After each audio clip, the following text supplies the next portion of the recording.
Vous savez que vous avez des milliers, des dizaines de milliers de centenaires, mais largement dépassés en Algérie, qui sont là-bas et qui vivent très bien.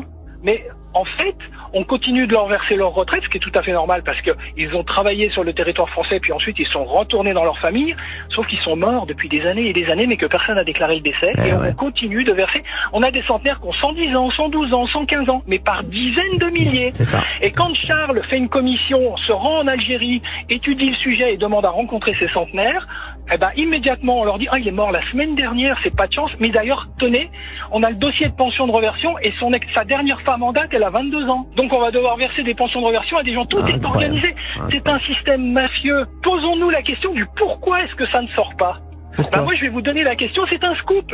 Parce que, en fait, ce qui se passe, c'est que si c'est dénoncé, si les vrais chiffres sont annoncés, je dis bien les vrais chiffres, pas ceux qu'on entend de ci, de là, de journalistes qui n'ont pas vraiment cherché à corroborer les vrais chiffres. Si ça sort, c'est un scandale, mais de fou, parce que demain les retraités vont plus jamais vouloir qu'on touche à leur retraite, les salariés vont plus jamais vouloir qu'on prenne de leurs cotisations, tellement c'est un scandale monstrueux.